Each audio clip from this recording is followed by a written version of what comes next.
মিয়ানমারের সঙ্গে ভারত করতে যাচ্ছে জমির অদলাবদলি, নাকি ভারত জমি ছিনিয়ে নেবে মিয়ানমার থেকে। বন্ধুরা, যেমন কিনা আপনারা এই নিউজ আর্টিকেলটিতে দেখতে পারছেন, যেখানে বলা হচ্ছে ভারত মিয়ানমারের সঙ্গে জমির অদলাবদলি করতে চলেছে। বাংলাদেশকে কি ঘিরে ফেলার পরিকল্পনা ভারতের? এই সবকিছু জানতে ভিডিওটিকে শেষ পর্যন্ত অবশ্যই দেখুন। বন্ধুরা, মিয়ানমারের সীমান্ত ঘেঁষে থাকা এক বিশাল ভূখণ্ড নিয়ে শুরু হয়ে গেছে চূড়ান্ত মাত্রার ভূরাজনৈতিক দাবার চাল। বহু দশক ধরে যে অমীমাংসিত আন্তর্জাতিক সীমান্ত ভারতের সার্বভৌমত্ব এবং নিরাপত্তার জন্য ক্ষত তৈরি করে রেখেছিল, সেই সীমান্তে এবার ভারতের কঠোর এবং আপোষহীন পদক্ষেপ নেমে এসেছে। 1 ইঞ্চি ভারতীয় ভূখণ্ড যেমন ছাড় দেওয়া হবে না, ঠিক তেমনি দেশের সার্বভৌমত্ব সুরক্ষায় আন্তর্জাতিক সীমানা পুনর্নির্ধারণের এক মাস্টার স্ট্রোক টেবিলের উপর রাখা হয়েছে। এই মুহূর্তে এমন এক গোপন নথির আলোড়ন সৃষ্টিকারী তথ্য সামনে এসেছে, যা শুধু মিয়ানমারের সামরিক জান্তাকেই নয়, বরং সমগ্র দক্ষিণ এশীয় অঞ্চলকে কাঁপিয়ে দেওয়ার জন্য যথেষ্ট। ভারতের উত্তর পূর্বাঞ্চলীয় সার্বভৌম সীমানা রক্ষা করার জন্য এতদিন ধরে আমরা যা দেখে এসেছি তার থেকে এই ঘটনা সম্পূর্ণ ভিন্ন। ভারতের উত্তর পূর্বের 4টি গুরুত্বপূর্ণ রাজ্য অরুণাচল প্রদেশ, নাগাল্যান্ড, মণিপুর এবং মিজোরাম মিয়ানমারের সঙ্গে প্রায় 1643 কিলোমিটার দীর্ঘ এক বিশাল আন্তর্জাতিক সীমান্ত ভাগ করে নেয়। কিন্তু ইতিহাস পর্যালোচনা করলে আপনারা দেখতে পারবেন, এই সীমান্ত কেবল একটি রাজনৈতিক রেখা নয়, এটি একটি ঘন জঙ্গল, খাড়া পাহাড় এবং অত্যন্ত দুর্গম উপত্যকায় ঘেরা এক জটিল কৌশলগত অঞ্চল। ব্রিটিশ ঔপনিবেশিক শাসক গোষ্ঠী নিজেদের সুবিধার জন্য 1937 সালে বার্মাকে তৎকালীন ব্রিটিশ ইন্ডিয়া থেকে আলাদা করেছিল। পরবর্তীকালে 1826 সালে ইয়াকুন্ডাবু চুক্তি এবং 1967 সালে দ্বিপাক্ষিক সীমান্ত চুক্তির মাধ্যমে সীমান্ত চিহ্নিতকরণের চেষ্টা হলেও এক বিশাল অংশ আজও আইনগত এবং বাস্তবিকভাবে অমীমাংসিত থেকে গেছে। আপনারা যদি ভারতের প্রতিরক্ষা ব্যবস্থার দিকে তাকান, তবে বুঝবেন যে ভারতের স্বরাষ্ট্র মন্ত্রকের হিসাব অনুযায়ী এই 1643 কিলোমিটার সীমান্তের মধ্যে 1472 কিলোমিটার এলাকায় সীমান্ত পিলারের মাধ্যমে সীমানা চিহ্নিত করা সম্ভব হয়েছে, কিন্তু প্রায় 171 কিলোমিটার আন্তর্জাতিক সীমানা আজও সম্পূর্ণভাবে অচিহ্নিত এবং অরক্ষিত অবস্থায় পড়ে রয়েছে। এই অচিহ্নিত সীমান্তের সুযোগ নিয়েই বছরের পর বছর ধরে ভারতের ভূখণ্ডে সরিয়ে দেওয়া হয়েছে অস্ত্র চোরাচালান, সীমান্ত পারের সন্ত্রাসবাদ এবং মারাত্মক মাদক ব্যবসা। মিয়ানমারের দিক থেকে আসা গোল্ডেন ট্রায়াঙ্গেলের বিষাক্ত হিরোইন এবং সিনথেটিক ড্রাগস ভারতের যুব সমাজকে ধ্বংস করার ষড়যন্ত্রে ব্যবহৃত হয়ে এসেছে। শুধু তাই নয়, ভারত বিরোধী একাধিক বিচ্ছিন্নতাবাদী এবং উগ্রপন্থী গোষ্ঠী ভারত সীমান্ত পেরিয়ে মিয়ানমারের ঘন জঙ্গলে গিয়ে আত্মগোপন করত এবং সুযোগ পেলে ভারতীয় সেনা এবং সাধারণ মানুষের উপর হামলা চালিয়ে আবার সীমান্তের ওপারে পালিয়ে যেত। কিন্তু 2024 সাল থেকে নতুন দিল্লি এক নজিরবিহীন কঠোর অবস্থান গ্রহণ করে। এতদিন ধরে ভারত ও মিয়ানমারের সীমান্তে যে 16 কিলোমিটার পর্যন্ত ভিসা ছাড়া যাতায়াতের সুবিধা বা ফ্রি মুভমেন্ট রেজিম কার্যকর ছিল, ভারত সরকার সেই নিয়ম চিরতরে বাতিল ঘোষণা করেছে। এর সাথে সাথে প্রধানমন্ত্রী নরেন্দ্র মোদী নেতৃত্বাধীন কেন্দ্র সরকার নির্দেশ দেয় যে সমগ্র 1643 কিলোমিটার দীর্ঘ ভারত মিয়ানমার সীমান্ত জুড়ে নিরেট কাঁটাতারের বেড়া নির্মাণ করা হবে। কিন্তু প্রশ্ন উঠেছে, 171 কিলোমিটার সীমান্ত যেখানে অমীমাংসিত, সেখানে নিরেট বেড়া দেওয়া কিভাবে সম্ভব? ঠিক এই জায়গাটিতে ভারতের কূটনৈতিক এবং কৌশলগত বুদ্ধিমত্তা এক ঐতিহাসিক চরম মোড় নিয়েছে। এখন চলুন জানা যাক সেই মূল বিস্ফোরক খবর এবং চূড়ান্ত কূটনৈতিক সত্য, যা ভারতের আন্তর্জাতিক নীতিকে এক নতুন উচ্চতায় নিয়ে গেছে।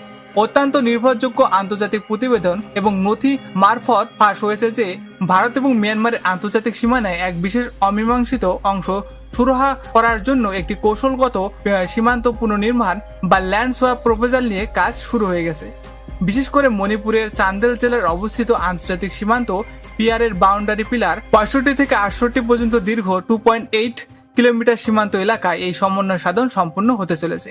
এই নির্দিষ্ট অংশে প্রায় 1.4 বর্গ মাইল ভূখণ্ডের সীমানা সুদৃষ্টভাবে চিহ্নিত করে চূড়ান্তভাবে ল্যান্ড সোয়াপের মাধ্যমে অমীমাংসিত বিরোধ মেটানোর পরিকল্পনা করা হয়েছে।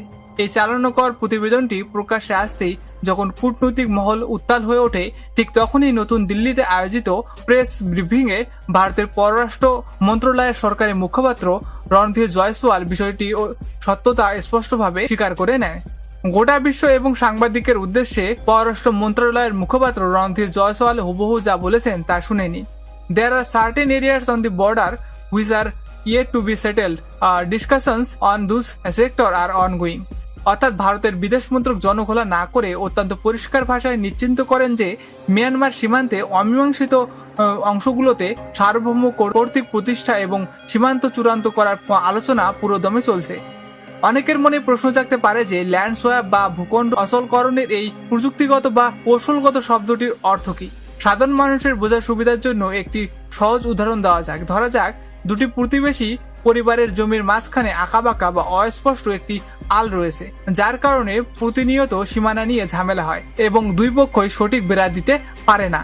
তখন দুই পরিবার নিজেদের মধ্যে আলোচনা করে অপ্রয়োজনীয় বাঁকগুলো সোজা করে নেয়। কিছু ইঞ্চি জমি এক পক্ষ দেয় এবং কিছু ইঞ্চি জমি অন্য পক্ষ নেয়, যাতে একটি সোজা এবং শক্তিশালী দেওয়াল তুলে দেওয়া যায়। আন্তর্জাতিক ভূ রাজনীতিতে বিষয়টিকে টেরিটোরিয়াল অ্যাডজাস্টমেন্ট বা সীমান্ত সরলীকরণ বলা হয়। 2015 সালের ঠিক একইভাবে ভারতের প্রধানমন্ত্রী নরেন্দ্র মোদী সরকার বাংলাদেশের সাথে ঐতিহাসিক স্থল সীমান্ত চুক্তি বা ল্যান্ড বাউন্ডারি এগ্রিমেন্ট বাস্তবায়ন করেছিল, যেখানে ছিটমহল বিনিময়ের মাধ্যমে 162টি এনক্লেভ সমস্যার চিরস্থায়ী সমাধান ঘটানো হয়েছিল। ঠিক এই একই কূটনৈতিক দূরদর্শিতা এবার প্রয়োগ করা হচ্ছে মিয়ানমারের কাবাও উপত্যকা সংলগ্ন মণিপুর সীমান্তে। কিন্তু ভারতের এই দৃঢ় ঐতিহাসিক পদক্ষেপের পেছনের সবচেয়ে বড় ভূরাজনৈতিক কারণ হলো জাতীয় নিরাপত্তা এবং সার্বভৌমত্ব রক্ষা। 2021 সালে মিয়ানমারের সামরিক অভ্যুত্থান এবং জান্তা সরকারের শাসনের পর থেকে সীমান্ত পার হয়ে হাজার হাজার বেআইনি অনুপ্রবেশকারী ভারতে ঢোকার চেষ্টা করেছে। এর ফলে মণিপুরের অভ্যন্তরীণ ডেমোগ্রাফিক বা জনসংখ্যাগত ভারসাম্য মারাত্মকভাবে হুমকির মুখে পড়েছে। উপরন্তু মায়ানমারের অস্থিরতার সুযোগ নিয়ে বিদেশি মদত একাধিক উগ্রপন্থী গোষ্ঠী সার্বভৌমত্ব আঘাত হানার চেষ্টা করেছে।